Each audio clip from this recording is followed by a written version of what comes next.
Good morning, all. Good evening, rather. You there, Steve? Can you hear me? Can't hear you, John. Oh, all right. Let me keep trying. Looks. Mike, you're coming through. Still can't hear you. You can hear me, Mike? Yeah. Okay. Might be a Yeah. problem with Steve then. Any change, Steve? Can you hear me now? Doesn't I'll look. take it.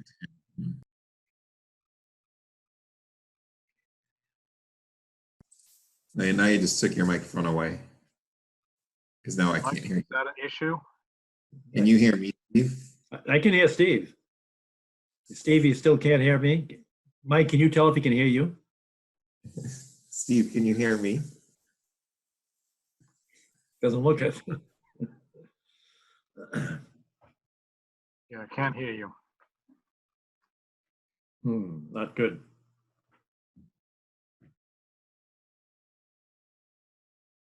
It's interesting because I was on early and then it started not responding. So I had to log out and then come back in again.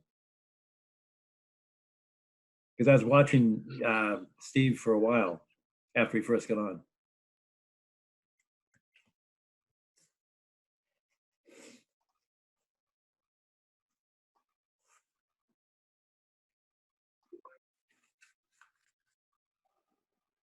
Thanks, Michael. Any progress, Steve? Can you hear me now? I can hear you now. Hey, Michael, perfect. Michael knew what was going on. Thank you very much. The Wizard of Oz. That's good. Indeed. Right? Okay. Steve, I also gave you the permission so you can share the screen if you need to show plans again. Yes, thank you, and we will. Appreciate it very much.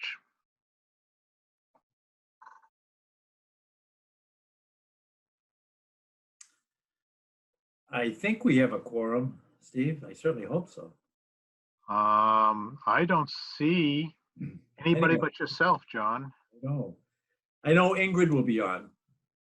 I did talk to her and she had a couple of breaks in her work schedule, so she'll join us. Great. I just see Kelly and Jack Sullivan. Right.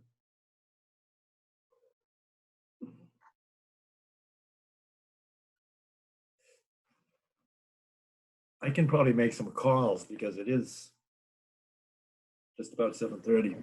Yes. Oh, Judith is there. Okay. Oh, good. I was just about to call her. Okay. Yep.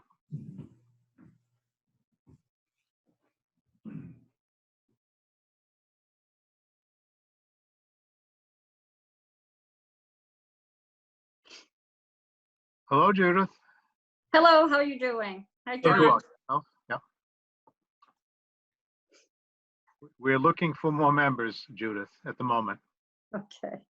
So what's new, right?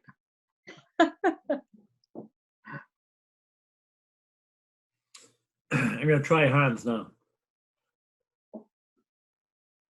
Yeah, I haven't talked to Ingrid in the last couple of days. I don't know. John, I talked to her within the last. I 10 have not talked to her, so I don't know if she's I do. coming. She What's is. that? I just Wonderful. hung up from her. She's gonna be on. Wonderful. Good.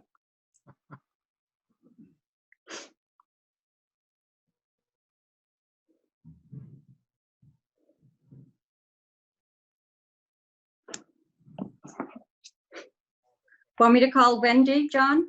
Yeah, if you would, that would be great. Thanks. Yeah.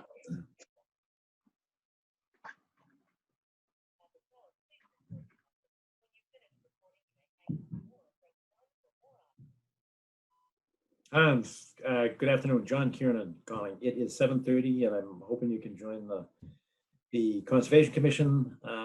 We've got a meeting going on starting right now. So hopefully if you get the message, give me a ring back. Okay, at 617-347-1706, because I can tell you what the Zoom meeting number is. Thanks, Hans.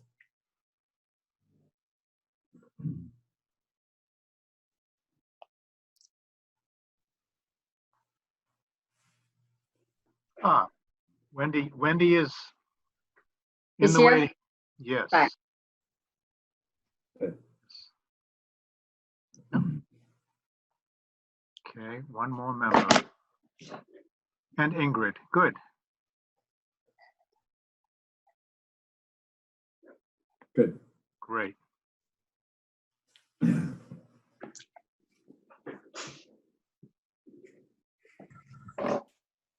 John, had you heard from Jerry? Yeah, Jerry said that he was not going to be able to attend. I did get an email from him. Okay. So Thank he's you. out. Hi, Wendy. Hello. Hello, Wendy. Hello. Hi, Steve. Hi, John. Hi, Judith. Hey, Ingrid, if you can hear us, you're on mute. It looks like if you can unmute your set, I can see your name. Oh, There we yeah. go. There you go. Hi, Ingrid. Hi there. Hello, Ingrid. All right. So we've got our My quorum. image okay? Oh, share screen. Share screen.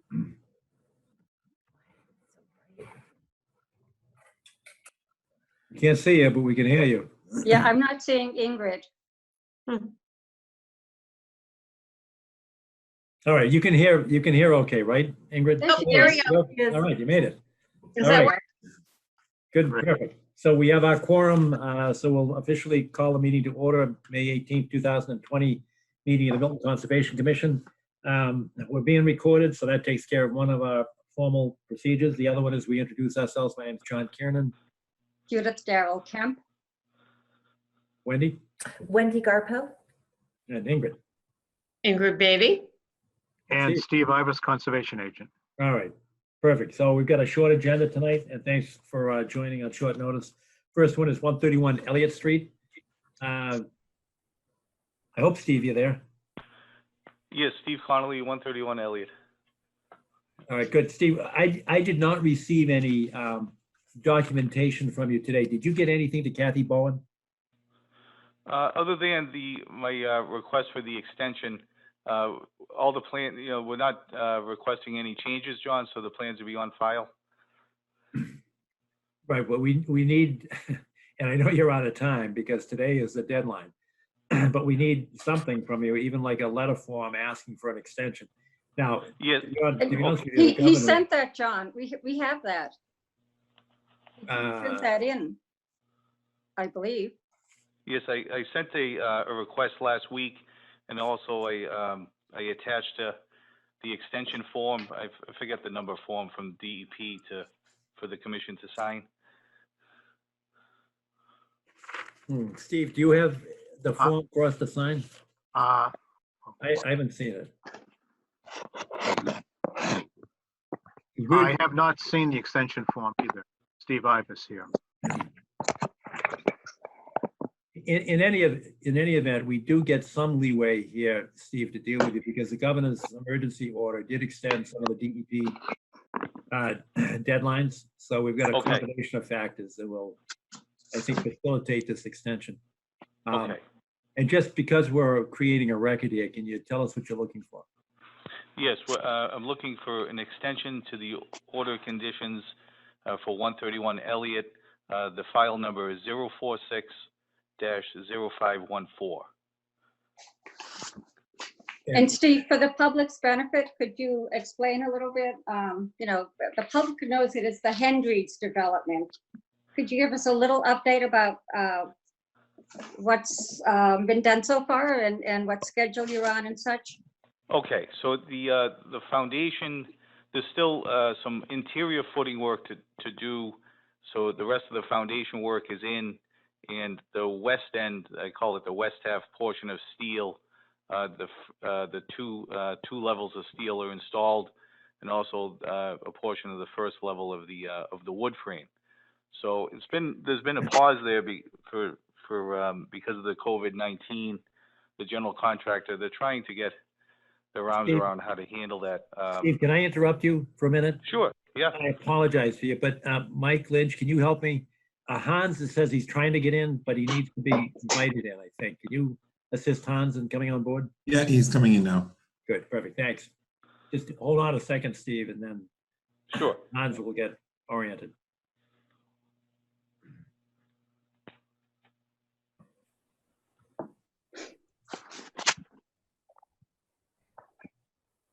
Hans, if you can hear me, it's John Kiernan. You're still on mute that I can see. So if you unmute and announce yourself, that'd be great. There you Yes, go. this is, there I am. Hey, there you go. All right. Hi, all. Everybody has to be somewhere. Yeah. Thank you, Hans.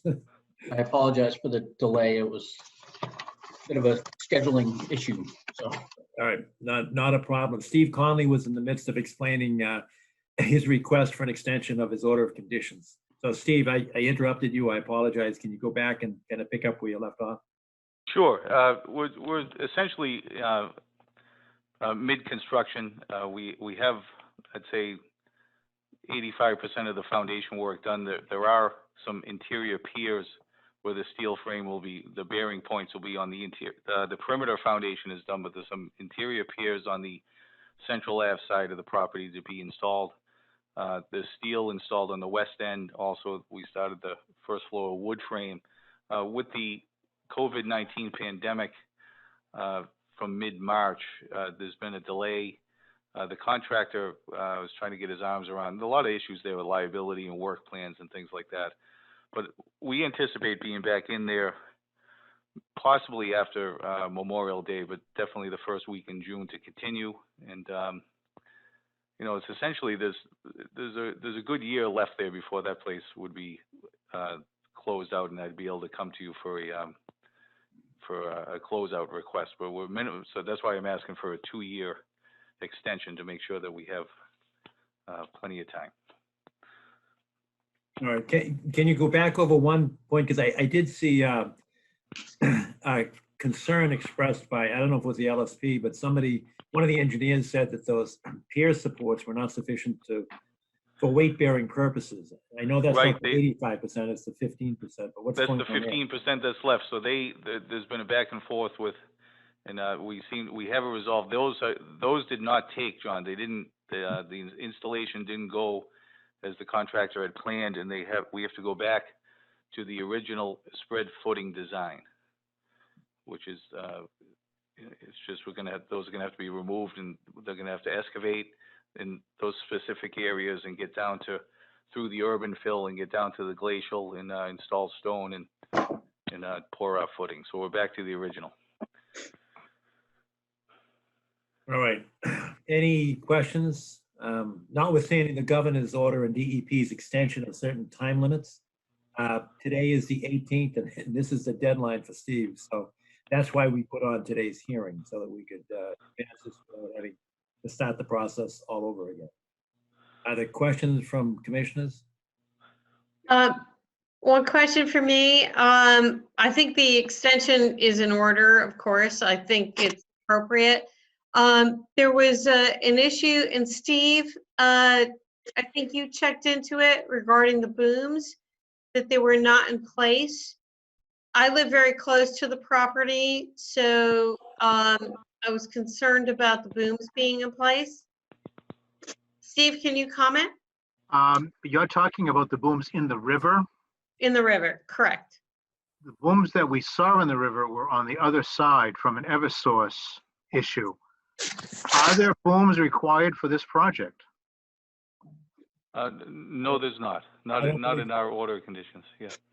I agree with Steve on that. Okay. I just wanted to clarify that. Sure, Okay, thank you, sure. guys. Mhm. Any other questions? Steve, any comments or questions that you have? No. All right, I think it's a good idea to extend. Wendy, you have a question. Yes, quick question. Just as a matter of procedure, is a 2-year extension typical? I've seen 1, 2, and 3-year extensions. Okay, It's usually done to fit the construction phasing. They're trying to fit like a calendar, but Steve indicated that he can probably finish up in a year, but to be safe, I don't mean to speak for you, Steve, but I assume that you mean that, you want to be safe and extend it 2 years instead of 1. Yes, that's correct. yeah, it makes sense. So And- we've done 1, 2, and 3-year extensions. And Wendy, we did a 1-year extension just last Tuesday. I remember that, which is why I asked the question. Sure. Okay, All right. Thank you. Anything else? Then is there a motion to extend the order of conditions at 131 Elliott Street for a period of 2 years? Anybody with a motion? So moved. Okay, Hans moved. Ingrid, do you second that? Any further discussion? Well, I think there's something to be said for having it for 1 year, just so we can have Mr. Conley come back in and address us in terms of how things are coming. I mean, maybe we could invite him in anyway, but I think it's worthwhile within a year to get an update. It's such a, big project and an important project. So I would go along with a 1-year extension. I think that would be more desirable. How about a 2-year extension with a special condition that he come in and give us a report at the end of 1 year? That sounds fine. Yeah, that's great. Friendly amendment, accepted? Compromise, yep, okay. Hans accepted? All right, with that friendly amendment, any further discussion? All in favor? Aye. So you've got a 2-year extension with a special condition, Steve, that after 1 year, you come in and give us a status report. All right? Sure, and thank you very much for taking this on and accommodating this. It's very helpful. Thank you. Good. All right, Okay. thanks. Thanks, Steve. Take care. Okay, bye. Next on the agenda is notice of intent 151 Woodland Street, Woodland Road, rather. This is a continued hearing from last Tuesday. Hi, Deb. Good morning. Jack, good afternoon. Oh, there you are. We received your revised plans, and I think that it reflects that which we talked about last Tuesday, at least as far as I can see. Yeah, can you describe what happened to the foundation drain and how far it was pulled back and what the riprap looks like? Sure.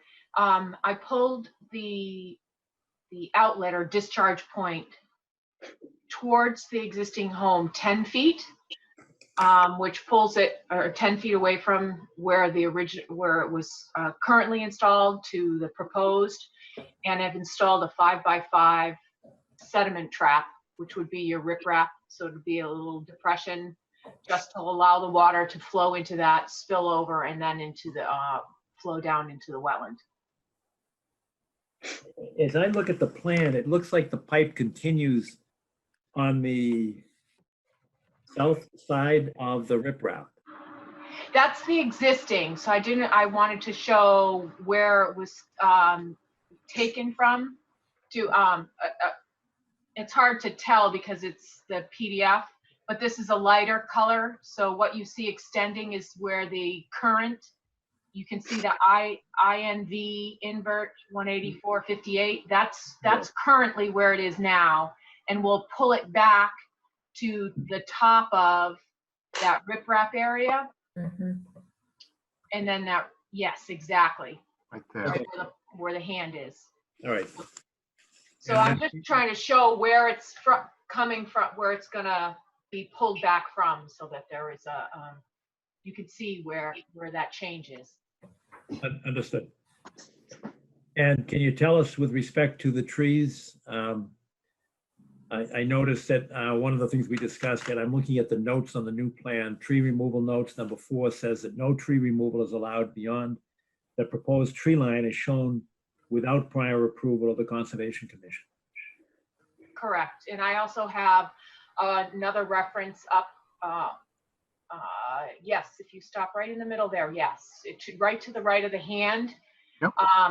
Another note saying the same thing. So that's the proposed tree line. So no tree removal beyond this point without prior approval, to try to make sure that that's crystal clear to everyone. I did change the symbols so that we could see the trees a little bit better on the plan. Hopefully that shows better. Okay. So the green dots are living trees to be removed. The red dots are the dead trees that are to be removed.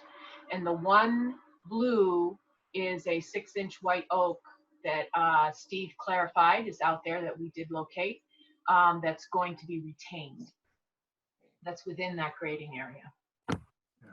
Okay. And what are you doing for the new grade in terms of holding the slope? Plantings, I mean. it'll be a low ground cover. So just below that tree line note that's on the plan, there's a proposed ground cover on all sloped areas. Yeah. So it'll be a low line ground cover. I believe we were talking the blue vinca, is that correct? Something along that lines of a lower ground cover. I'm not sure if it's 100% been determined, but that it would be some type of vegetative low ground cover. Deb, you were referring to Vinca minor, or also called periwinkle? Yes, if I recall correctly, that's what we were sort of touched upon a little bit at the last meeting. Well, do you want to make whatever the ground cover, the final decision on that is subject to the approval? And I certainly don't care if Steve approves it as an administrative act. But, you know, to make sure that we're within the native species and, you know. Well, the Vinca is really Vinca's not a not native minor. species, sorry to say. So then what should we ask for? Well, most people use Pachysandra as a substitute. That's not native either. A poison ivy would be very native. What is it? So We what- haven't, what do you Jack. suggest? This is Jack Sullivan. We haven't really selected one yet for, as you can see, there's a variety of issues. We'll be happy to run it by Steve when we get to that point. The buyers haven't been included. We've discussed it, but they haven't settled on anything. Steve, there's that low growing strawberry or cranberry bush. I think it's strawberry, a wild strawberry that's native. Oh, the And then- barren strawberry? Yes. Yeah, Yeah, that's Yeah. lovely. Richardson wrote about it in, was it the Globe recently? Isn't doesn't it need direct sun though? There's not a whole lot of sun back there. Yeah, I'm worried about light. Mm. Yes. Yep. And the Vinca and Pachysandra will both live in areas of light, non-light, but they are non-native. So Right. there's an issue there. Is sweet woodruff native? I can't remember. I believe it is. I think so. Yes. The sweet woodruff will grow in part shade. Yes, it will. Bearberry is probably also a good option. Yes, but also needs lots of light. Well, I've tried it. anyway, I do have one question for the applicant. Is this it for changes, or are we going to see more in another couple weeks? Deb, you might want to talk about the trees mitigation. I will. I'm gonna defer to Jack though on the Hans's question with regards to where we are with the plan first, and then I can talk about the mitigation if that's okay, Sure. just so we don't miss out on the question. Could you repeat the question? I just want to confirm if this is it in terms of changes, or are we going to see something else in the next few weeks? You know, this plan has evolved quite a bit since the original notice of intent application, and so it's getting more and more difficult to track what the original application consisted of. So I'm just looking for verification that, you know, we're there in terms of what this is going to end up being. I don't see any more changes coming though. I think this plan is the plan. Most of the changes that we had initially was the result of the building department pushing the building back further and further. Understood. And the changes in the grading at the back and the tree requests, as far as I'm concerned, that's it. I'm not interested in doing anymore. So you'd be dealing with the homeowners if there is a change, but I don't think they're going to make any changes. I think this is it. Okay. Thank you. Any other questions from commissioners or Steve? I just wanted to have somebody explain the tree mitigation because that's another change to the plan that we see here today. Mm. So we have the requirement of the 5 living trees that are being removed.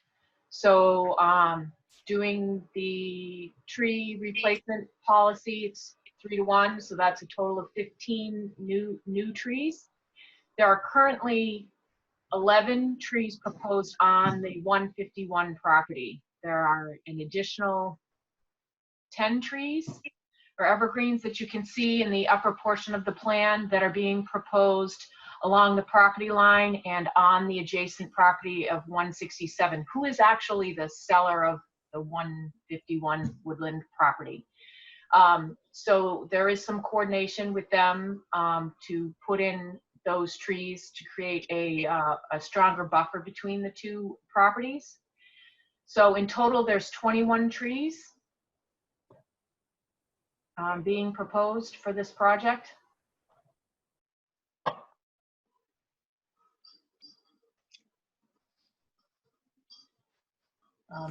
If that's what you wanted me to clarify, correct, Steve? Yes, thanks very much, Deb. Okay. These are the trees on the other property here. I'm just Yep. working through them. And then some on the boundary line, etc. And then down along the median in the highway as well. And you've got some shrubs here too, right? Yes, there are a few shrubs, and then there's some trees in the front yard. Yes, right here. Yep.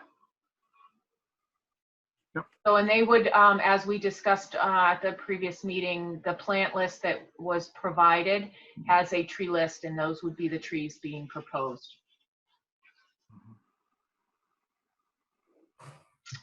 I do believe we added a couple of notes too, Steve, if you pan over to the right a little bit in those tree mitigation notes that I added to the plan. Okay, hang on a sec. We'll go to the right. Yep. And come up a little bit. So I tried to note on the plan here as well and try to be specific that there's the 5 living, the 5 dead, how we were calculating out the 15 trees being proposed. That they have to have a minimum of a 3.5-inch caliper. And I did add a note just mentioning that if any of the living trees are retained, we would adjust the 3 to 1 if they weren't being removed. But at this time, they all are anticipated to be removed. All right, Steve, there was one comment that you and I had discussed, and that was that some yes. photographs have been taken regarding and will be taken after the tree removal, so that the line of demarcation beyond which trees will not be removed, and shown in number 4, we're going to have not only this map that will be approved, assuming there's a vote to do so, but we'll also have photographs in the record to demonstrate where that line beyond which there won't be tree removal.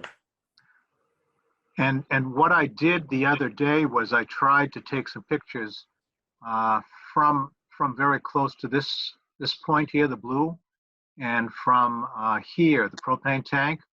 But the pictures were obscured by these trees that are going to come down. So I figured that it's better to take the photographs after the trees come down of this area of the tree line and behind, okay? Just to let you know. Would that be something, Steve, that we could do when we file the COC as to require those photos for the record? Yes. Would that be the correct time? That's correct, but we'll have them to compare to the photos that were taken just after the trees are taken down. Okay, yep. Okay? Sure. We'll have 2 sets, sure. Any other questions, commissioners? Steve? Nope. Here So we this is going to be a special condition. What is- Photos at COC time. Well, photos both before and after. Yes, before and after. 'Cause we sometimes don't get certificate of compliance for years, literally decades after. So look at the lower states. We were getting them, 20 years after construction.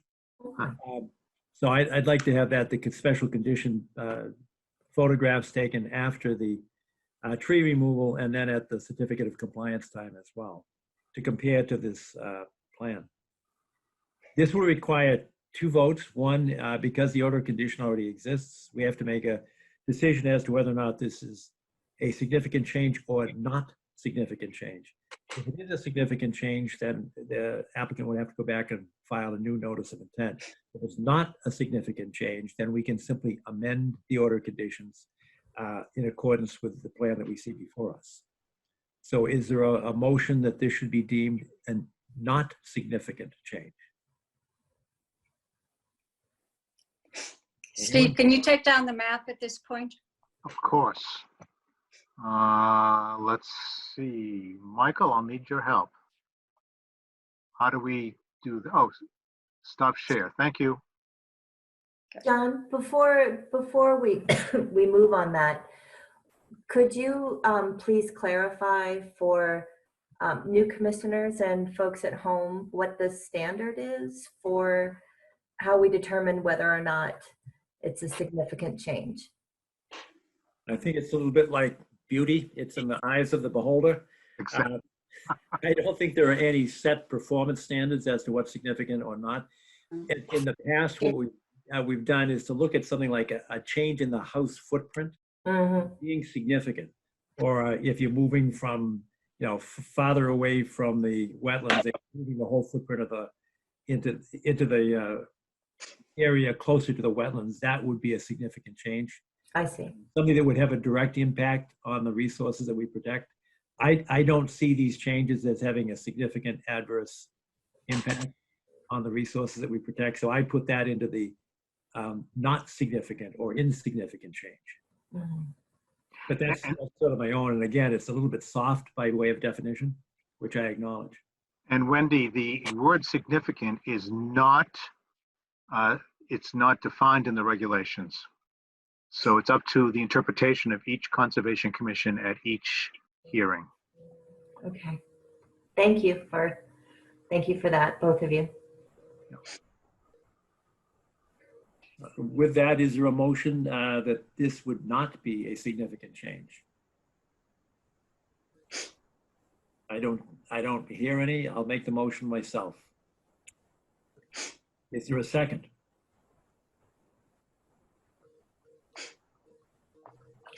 I'll second.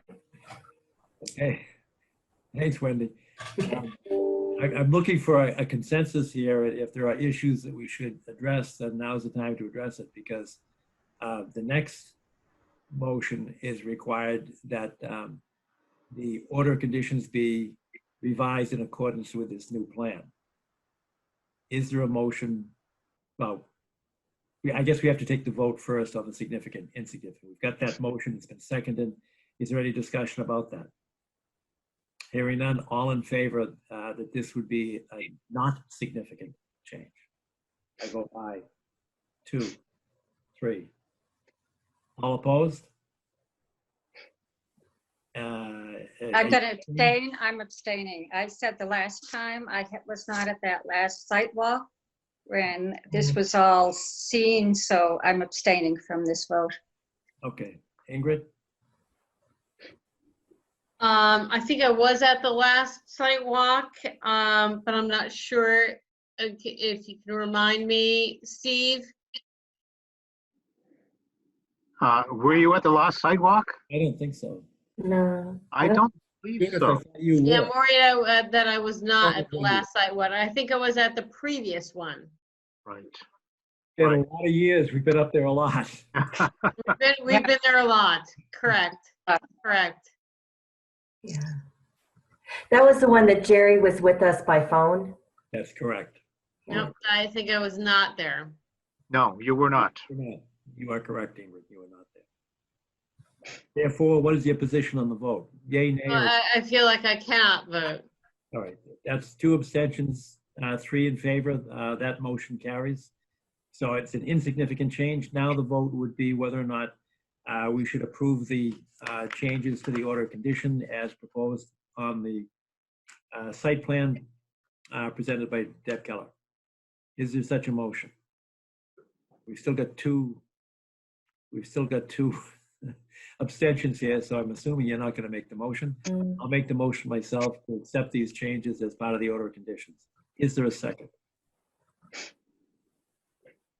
I don't want to be greedy, Hans, if you wanted to second it. All right. All those in favor of accepting these revisions to the order of condition, say aye. Aye. Aye. Wait, there it is. 2 abstentions again on that vote? Yes, correct. Motion carries 3 in favor, 2 abstentions. So you've got the revisions, Jack and Deb? Thank you very much. Thank you. Thank you. All right. All right. I think we're ready to move on. Indeed. Thank you, Jack and Deb. Thank you. Have a nice evening. You too. Next on the agenda is the extension of order of conditions at 999 Randolph Avenue, which is the Wollaston Golf Course. Kelly, are you there? I am. Can you hear me and see me? I can hear you. Yes, we can. So I just have one question. Can I share a plan with you? It's up to Mike Lynch, I think, can control that. So only Steve or I can share the plan. So You have the plan from you, Kelly? I can send you the plan. It's a simple plan of the ponds, but I realize that with some new commissioners, maybe not everybody has seen the ponds, so I would at least give you a location plan. If you could do it quickly to Steve, Steve can share it. Okay. Mike can too, but I think Steve will have a better idea of what you're talking about. Okay. Can you forward that to Steve? Yeah, I have to see where it's attached. Okay. Okay. Are these the ponds that we would have seen on the site walk that we took about Yes. 6 months ago? Yes. Okay. There's 6 of them. You Yeah, wouldn't but have- I think all of Wendy, them, we were on the Hallam Ave side. A lot of the ponds that Kelly's going to talk about are the other side of the course. Oh, Is that correct, Kelly? When It we've is. been there in the last 6 months, we were, doing the tree plantings along the right. property line. Most of that's the big pond, but most of them are over towards Hillside Street. So let me get started. Steve, you should get that fairly soon. It's not large. Okay. So for the Still, record, yep, I'm getting there.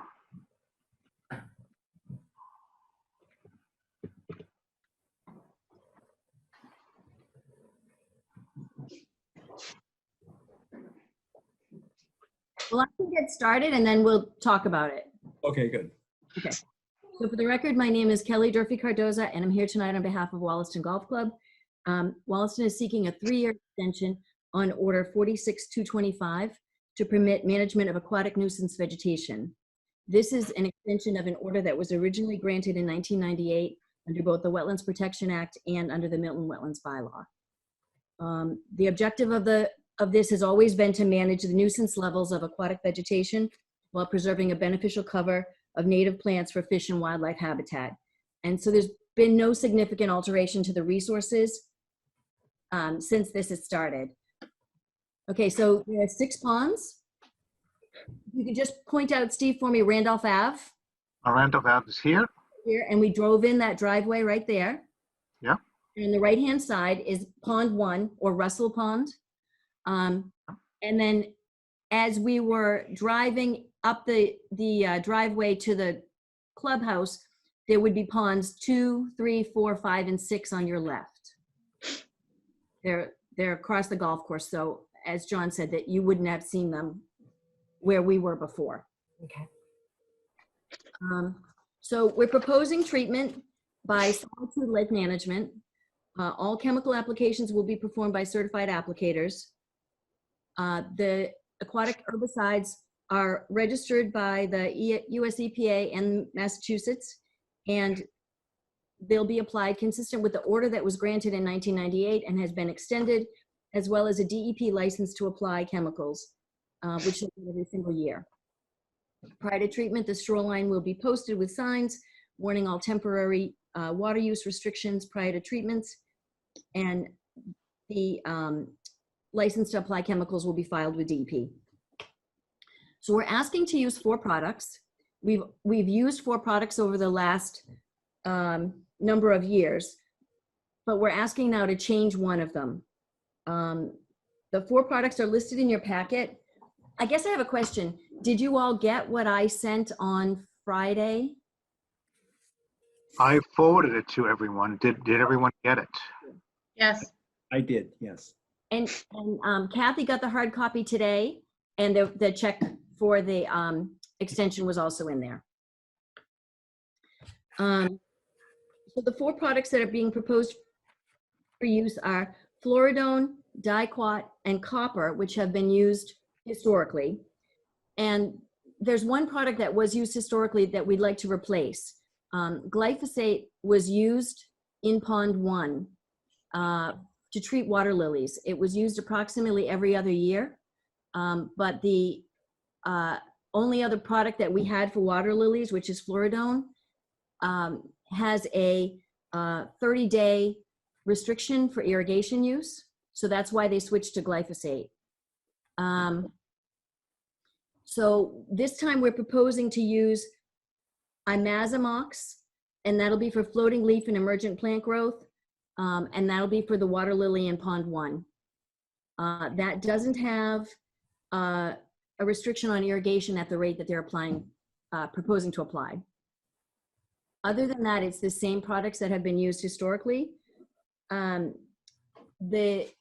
Pond 1 is the only one that is operated much differently because there's irrigation. So there's no irrigation water or contribution from those ponds from 2 through 6.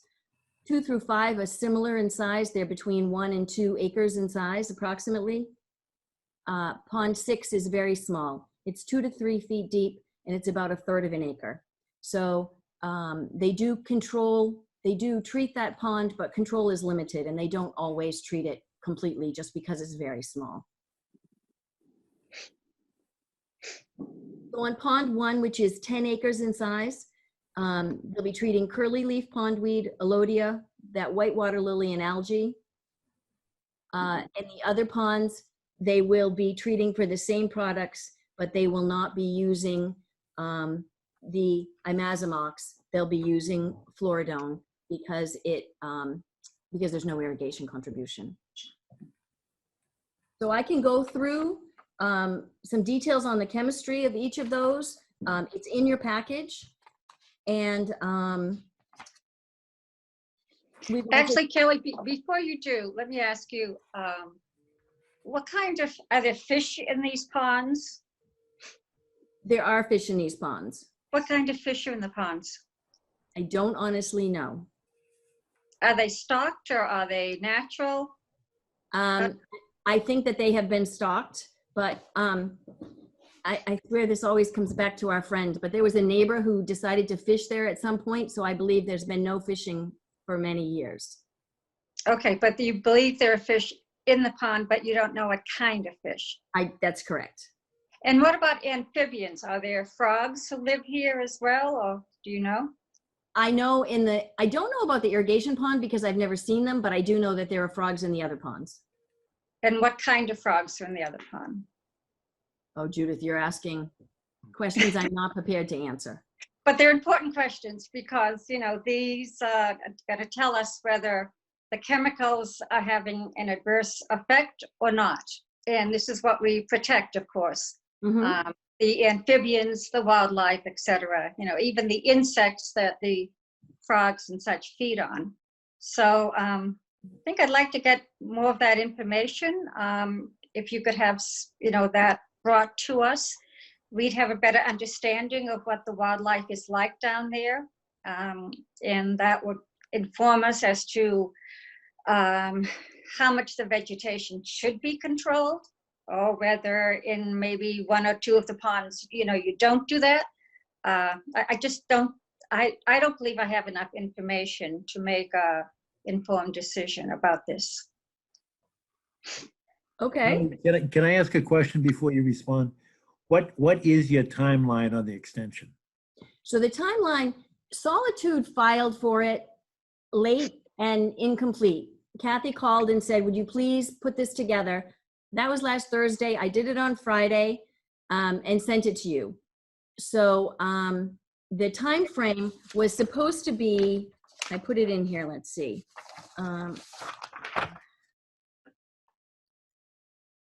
They submitted on May 6th. It was April 19th of 2020. But we have the extension, the COVID-19 order number 17 and chapter 53 of the Acts of 2020, both of which grant extensions. I can't remember. I read it, but I can't remember how long the extensions are. I'm trying to figure out how much time do you have. So they're going to be, as long as we're in a state of emergency, Right. all permits are tolled. There are slightly different terms between the two. Hold on. That's convenient. That's the convenience of being in my office.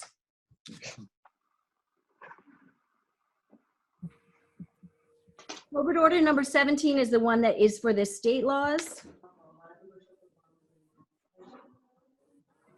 And I think constructive approvals have 45 days after the termination of the state of emergency, but permit tolling, I think, is approval shall toll during the state of emergency. And the local one has similar language. All right. The point being is that if we continue this for additional information to Judith's request, that it would not put you at risk. I know you don't want to start over, is what I'm saying. So, right. Well, the other thing I'll tell you is that on the local, under the local bylaw, the tolling or suspension lasts until 45 days after the state of emergency ends. Now, none of us know when the state of emergency will end, but it doesn't appear that it ended today with the governor's actions. Correct. Right. Looking outside, you wouldn't be all that, the way people are acting now, you wouldn't be so sure that he didn't lift it, but anyway, would you be able to provide us a copy of the application to apply the herbicides that gets submitted? To DEP? You said that the applications submitted to DEP? Yes. And I can provide you with the license I have last year's license in my file. Okay, how often does that have to get? Once a year. Once a year. So Yes. when will it be submitted again? Prior to this calendar year. There was the 2019 license has been issued, the 2020 has not. Okay. So currently, there's no license to apply. Well, currently DEP's opinion is they don't need a license to apply right now because last year's license is still valid. So I would say just give us a copy of the valid license. Okay, I'll give you a copy of the 2019 license. Want it So, right- Kelly, can I ask you a question? Sure. Okay, so my recollection was that the use of glyphosate was for cut and paint for Phragmites in those ponds. Can you please clarify? The use of glyphosate was for treating the water lily, and it's a foliar application, but it was not, But when you say foliar, you mean spray? I mean spray. They get in a John boat and they spray the top of the leaves. Yeah, I my recollection is different. Does anyone on the commission recall foliar spray? I thought we were limiting glyphosate to cut and paint for Phragmites. Well, they're not going to be using that anymore. Isn't that what you're saying? Yes, I'm I asking, understand that, and that's my next question. So that, but I want a clarification regarding prior use. And then my second question was, if you can send us the MSDS on the Clearcast. I did. MSDS on each one is attached to your packet that you received today. Oh, I'm sorry, and I'm sorry. So, and I can clarify on the cut and paste because I pulled out the 2017 request to you, and it's very similar language. Because I wrote that one and I wrote this one. So if any cut and paste was done for Phragmites, I think you might be thinking of the Phragmites that's next to the 16th hole. We did a replication area. and there was some Phragmites pushing in from the wooded areas. I think you might be right. Yeah, okay. And so we've done cut and paste there, but here in the ponds, it's always been a foliar treatment. Okay, so I'm sorry, I didn't have a chance to review the MSDS on the Clearcast, but I'll do so. Ingrid, just in terms of historical context, I recall that we did have a discussion about cut and paint versus spray on Holton's Pond as Yeah. well. So that issue did come up there. It's about the same time frame. All right, so do you need anything else? The MSDS is there. Do you need anything more on what's the new product, Claire? Clearcast, yes. Do you need anything else on that one, Ingrid? I do, I just want to review it, and I'm sorry I didn't have the chance to review it. Foliar, spray is never optimal in my mind because it gets disseminated and also, carried by wind and whatnot onto other foliage other than the intended foliage that you want to kill. And I apologize, I just didn't review that, so I can't comment. I don't think that water lily, that cut and paste works there. Yeah, I think you're right. I think you're right. I agree. In the bottom, and then they float. Yeah, I agree. I agree. So technically glyphosate is still approved at the EPA level and at the state level for this use in this application method. I felt like I just didn't think it was the best choice given all the concerns there are in the world right now.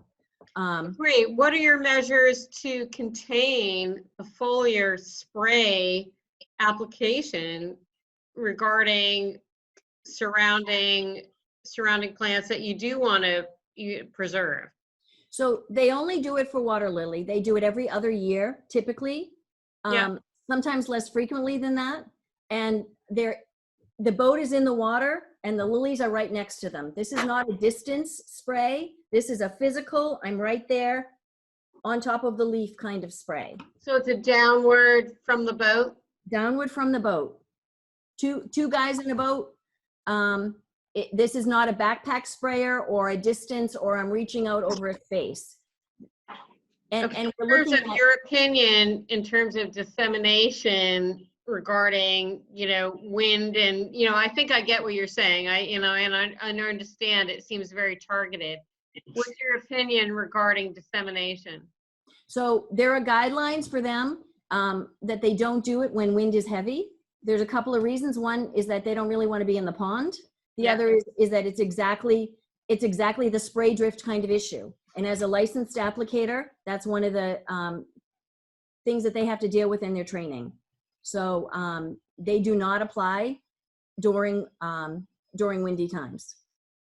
They don't, and they also don't do it in the middle of the rain because there's a tackifier applied to that, but it's ridiculous to apply something and have it being washed away immediately. Tackifier meaning a saponin or a some kind of a surfactant that will get it to stick a little bit, but they don't want to do that because they'll just basically waste their product and not have the efficacy. Yeah. Okay. What's the surfactant or the saponin that you're using? I would have to see what is added into Clearcast. Let's see right here. I'm sorry, I don't have it in front of me. It's the third one. Hold on, I'll look.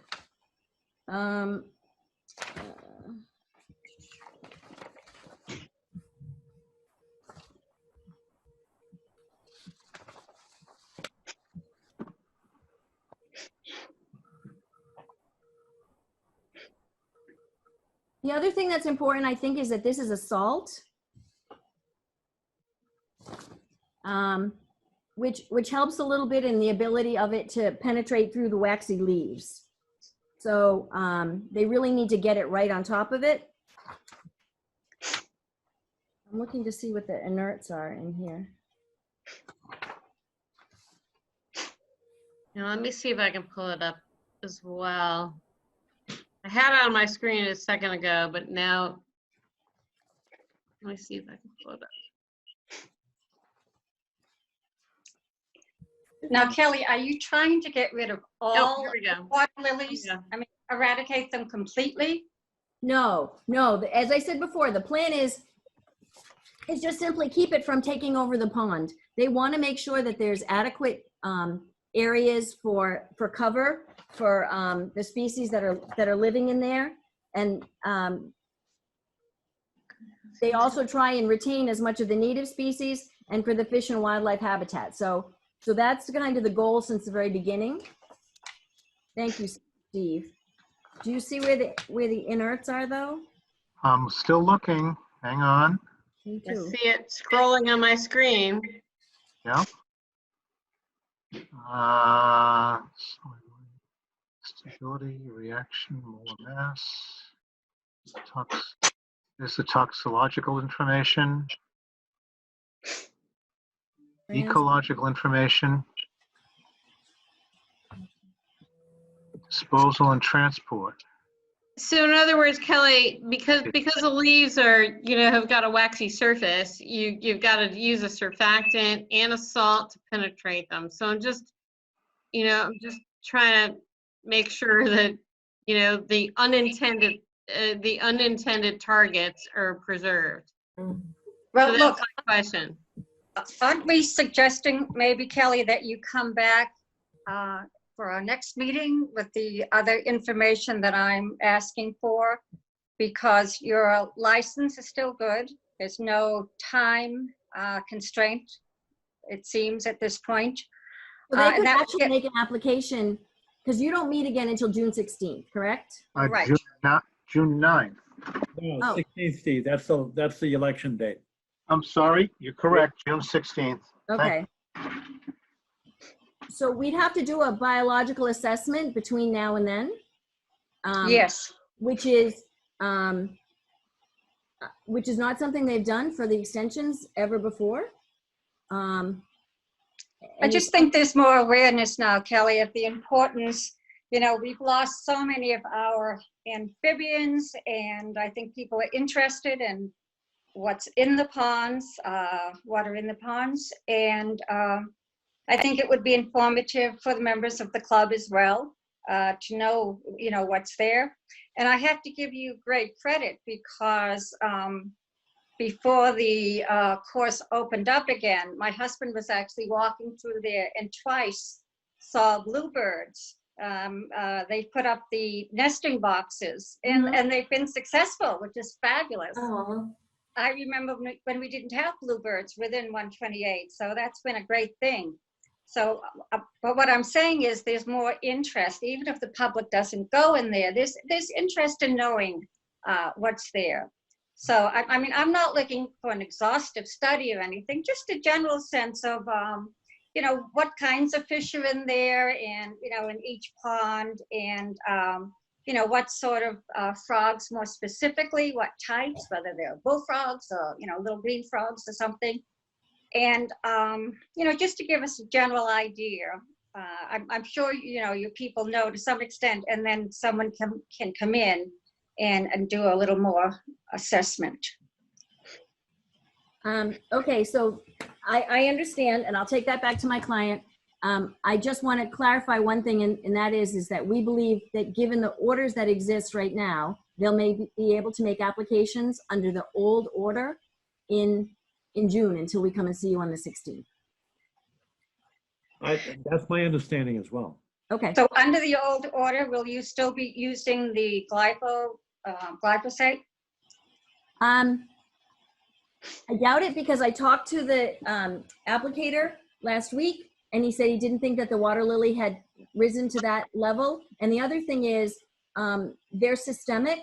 There's no benefit to applying when the leaf is very small, right when it's budding out. You have to have a decent sized lily. But I was in our pond today and there are some decent sized lilies in our pond. So, Okay. So I guess I have to say that at this point we would apply based on the permit that we have in hand if it's necessary. You lost me on that. So I would prefer to say that they don't apply glyphosate because I don't really like it, but that's me personally. So if they need to apply something, they're going to apply based on the permit that they have, which is for glyphosate. Right. And of course, you know, I think the algicides that you mentioned in your memo are fine, by the way. They're the fairly typical copper algicides that are used. Yeah, Captain exactly, is used exactly. almost everywhere. Yeah.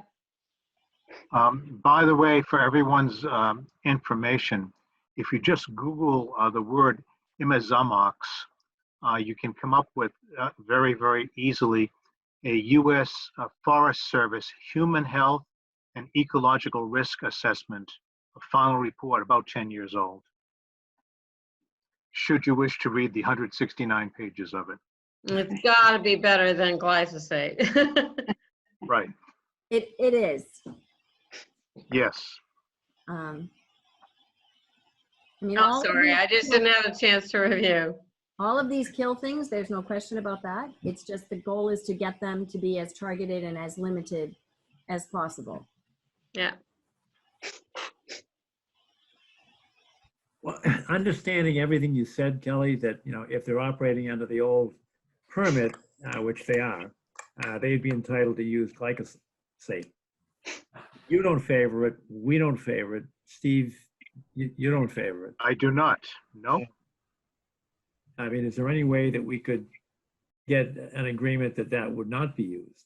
It seems like it's falling out of favor with scientists, you know, right across the board. I don't think that I don't think it'll be available in Massachusetts in the 3 years of this extension. I think it will. I think you're right. Yeah. I think it will be gone by then. But Yeah, it's not used in Europe any longer either. and there are at least Quite two some time. Yeah. Well, based on that, shouldn't we have a, you know, figure out some kind of a mechanism to say, don't use it between now and the 16th of June? I understand the benefits of the questions that were asked by, well, both by Ingrid and by Judith. And I understand the benefits of waiting until the 16th, but I don't want to do it at the risk of using something that everybody agrees is not good. Do you you know I that? think that makes sense. Yeah. I mean, I'd like to get sort of a informal agreement that they won't use that. You know, if they need to do anything, whether it's glyphosate or anything else, given the lilies in the pond right now.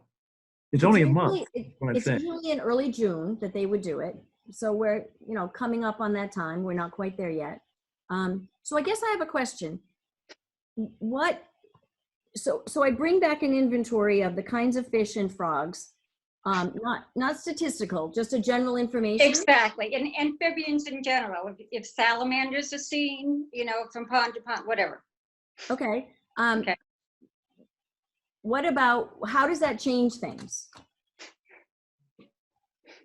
Well, I think it updates what's going on in the ponds as people, like I said before, are even more conscious of the loss of these animals and the impact of chemicals. And again, you know, each time we've supported what you're doing, it seems to be done with great caution, with great professionalism. So I'm not concerned about it. I mean, I look to Ingrid to look more closely at the new chemical and such, but I would like to see, you know, just come back with a, you know, when I ask you questions and you say, you know, I don't know what fish are there, whatever, somebody knows what's Well, there. there's no question. There's no question. Yeah. So we'll have Paul McManus from Ecotech, who you've seen many times, go at and look at it and give me a report. I guess what I'm proposing is that we grant the extension with a condition. And I think that what you're asking for is you want to know what the changes are. And I can't tell you what was there in 1998 or even what was there in 2019, but I could tell you 2020, 2022. Do we come back every 2 years with this same kind of simple information? So you grant us the extension now, conditional upon us doing the work and coming back on a regular basis, and you choose the frequency. Well, I don't think it's necessary. I think you can come back in June. I think we'll risk it that you don't use the glyphosate because there's liability issues now with that product. And I don't think your people are gonna, with great enthusiasm, use that chemical. There's real liability questions. So I prefer to have you come back with a little more information, not the technical, not the chemical, but more why you're using this. And again, it seems as though it's perfectly understandable, but what you're trying to get rid of and what animals are there currently. Okay, what we're trying to get rid of is here in the package. So we've identified specifically the nuisances and we've identified what we're going to use to treat them. So I think the piece that we're missing is the inventory of what's living in there now. Yes. And also, to add to that, the inventory should include what insects people are seeing. Are you seeing lightning bugs anymore? We used to see lightning bugs or fireflies all over Milton. Any field would have fireflies in it. There are so few areas now where you see it lit up in June. So if your, maintenance, your people who know, seem quite sensitive to the natural plants and such, give us an understanding. Are you still seeing fireflies there? What are you seeing? Butterflies? Are you seeing bees? Just give us more an understanding of what sort of animals are actually there. Can I ask a question? And I don't know if we've got the data. I suspect that you do have the data currently. Let's say there's a list of 10 different animals. Isn't the real issue in creating an inventory as to whether or not any of these chemicals are going to do damage to those animals, as opposed to just, and I agree with you, Judith, it would be very interesting to know what's there. But isn't our obligation to look to see if the chemicals that are being proposed for the aquatic control are going to do damage, like the frogs? If there's Yes. a frog in the pond, Yes. the frog's going to die. Yes. That's the real issue, isn't it? And is there sufficient data in the current MSDS that would give us an indication that a certain concentration would lead to the death of fish or the death of frogs? And Ingrid, I can toss that one over to you. I think you're probably the most proficient at chemical analysis, certainly more proficient than I am. So could you comment on that? I mean, do we have that data already? Whatever the list of animals are. Not sure with the glyphosate. I think glyphosate is roundly out of favor at this point, Kelly, as you mentioned. And again, I have to apologize regarding the clear cast. That I don't know. The algicides, as I mentioned, I'm totally fine with those. In terms of the glyphosate impact on native fish, I think, Kelly, I think everything that you've got in your pond is stocked. Is that correct? That's my understanding, but I don't believe it's been stocked for many years because there was a problem with someone fishing. Okay. However, Judith's point is well taken in that, sort of native frogs and salamanders. The salamanders are a really good sort of metric as to the health of the environment, local environment.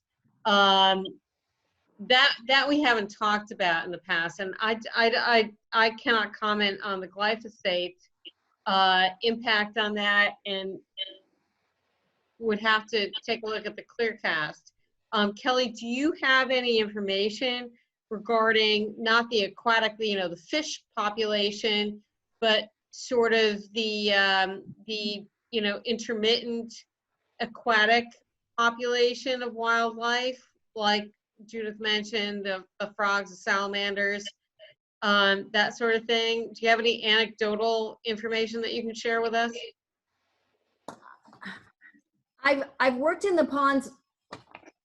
Steve and I were there to look at water levels when the Harlan Street Dam was removed just recently. Yes. And I've been in there a few times. Other than that, not recently, but in the summer. And I would say that the ponds generally have a fair amount of life. There are blue heron that live there. There are many birds that live on the property. There's small mammals. I'm not the person to tell you what kind of a fish is a fish. So that, unfortunately, I can't even make a guess. But I think where your dragonflies, groundskeeper, damselflies, I think are there, and I'm quite sure that they're there. I'm sorry, Kelly, I just didn't hear the last word. Dragonflies, damselflies, I can tell you, I'm sure they're there. Oh, yeah, no, I was talking about, amphibians, but that's okay. And I'm sorry, you shifted gears. That's okay. So, yeah, I'm sorry, Steve.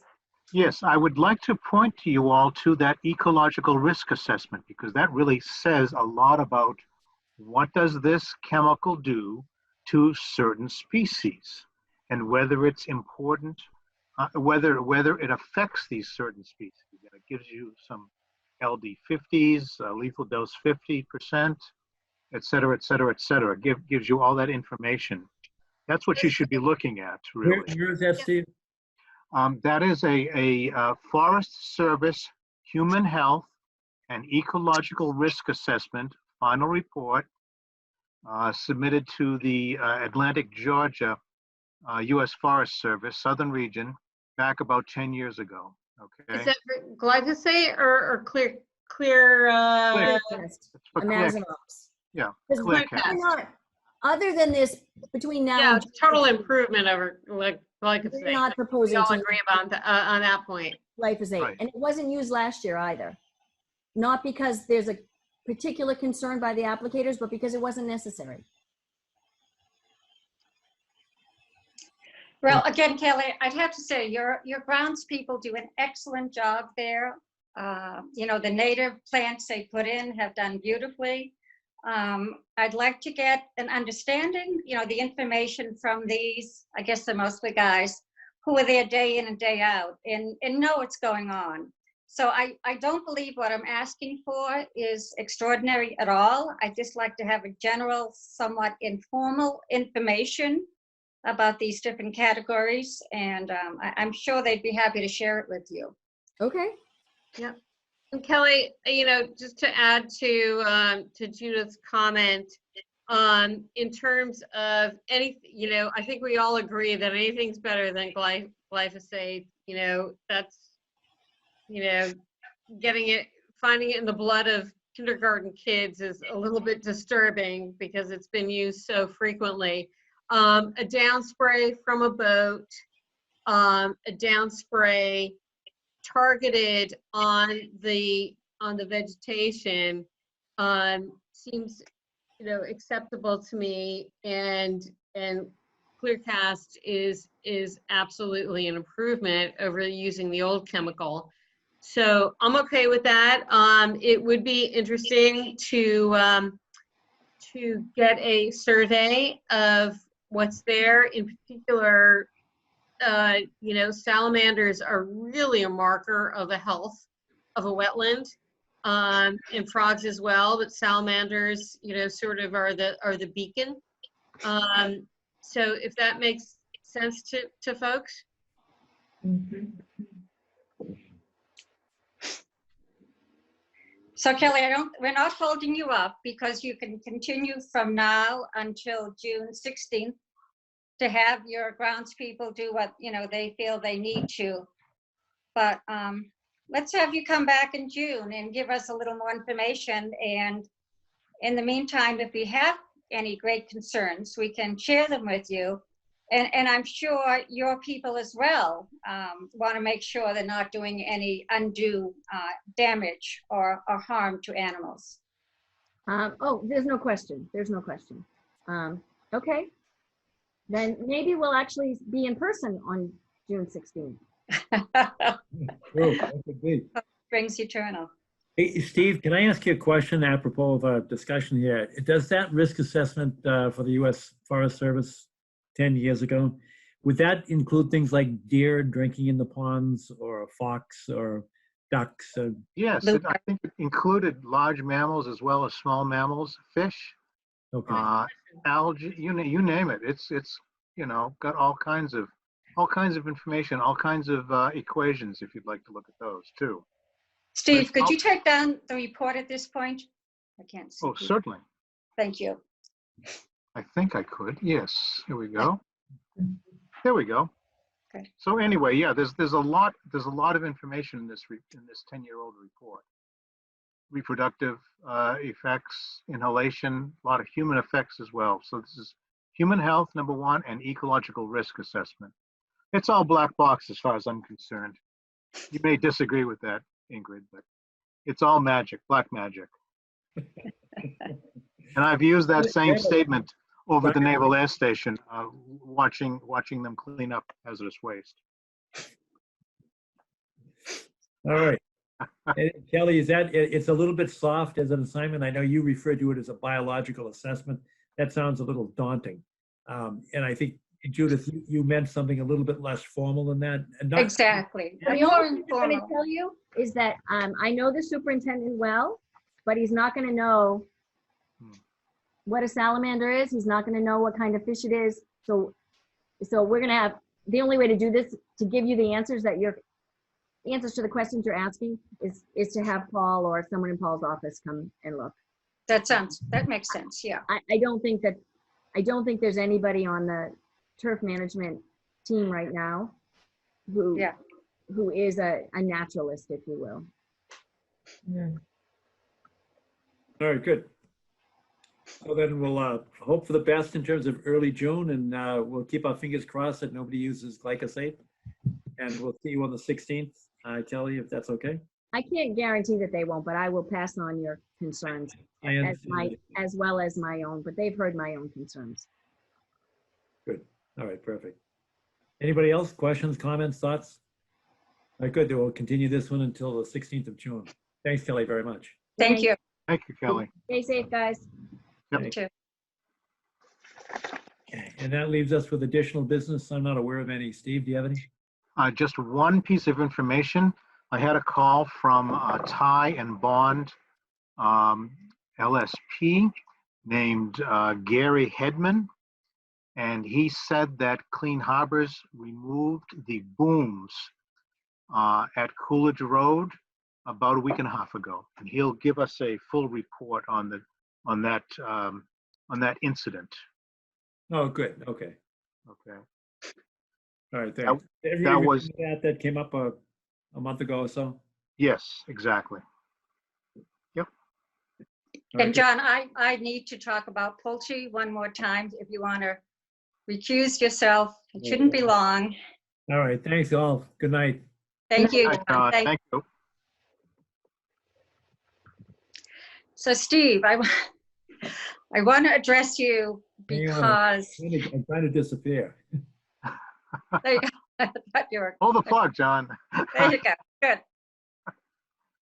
Steve, because I know you talked to Pulte's Superintendent. workman- Yes, superintendent. Mhm. And the acorn lights that they have tried to cover on sides are not downward facing lights. And I'm looking at an email that I sent you that you replied to on March 30th, where, after the vote we took, we said specifically, the acorn lights have a base, so the light can't go down because there's the base there. And when they try to cover it from the side, it goes out the side. And we have the lights from the town that, Mr. Berkeley and Mr. Calabro have okayed. And you need to go back to Pulte's representative and say they have to be changed. Okay, Okay. I will It's do that. and keeping in mind that those two on the Unquity Road are actually within the Blue Hills Reservation, so it's Right. even more critical. And all the little developments that are there, the residential developments, they all have downward-facing lights. Nobody has these acorn lights, so let's see if we can get this done. It would be nice just to finish it, that I didn't have to keep bringing up the issue that we sort of all agreed to. Okay? Absolutely. The only thing in my favor is Mr. Berkeley evidently approved these Acorn lights to Pulte. So Yes. I'm gonna have to get in the middle of that. I spoke to Mr. Berkeley Okay, and recognized that, you know, as we talked about before, I think you were in on those meetings, maybe you weren't, I'm not sure. okay, But that, you know, just along the way, things were not specified as they should have been. right. But from the Right. original contract, giving them the property to Pulte, it's specified downward facing lights, so. Oh, Okay, thank you. okay, I will speak to Mr. Salasek tomorrow. and I'd be happy to, you know, put my, you know, come along if need be, but, you know, face mask and the whole bit, but Oh, no, I can just I'd call rather him. not. Okay, Call him. okay, It's easy. It's an easy task. okay. Whether it'll be received well or not is the question. And we still have that $1,000 fine that we haven't heard much about in Right, terms of exactly. the wall. I Okay. reminded him of that, and he said, well, where did you send it? And I said, I have no idea where we sent it. I will check with Kathy, but evidently. Yeah, make sure everything goes through Kathy so that, you know, Yes, she's exactly. formal. Yeah, There's a certain person named Johnston, Gary Johnston, I think it was, out at the Pulte headquarters who needs to see that request letter. Otherwise, it may take 6 months to get to him. That's all he said. I'm just quoting. That's all. okay. And I Very see good. that those houses are selling for $1.4 million, $1.5 million, so There's only one left, so hurry up if you want to buy one. it should not be any great strain on them to comply with this. it would seem. Agreed.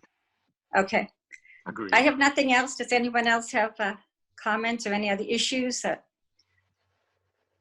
Nope. All right. Then I guess we can move to adjourn. Great seeing everybody. Thank you Take much, care. everybody. Thanks, you. everybody. Thanks, everybody. Take care. Night. Yeah.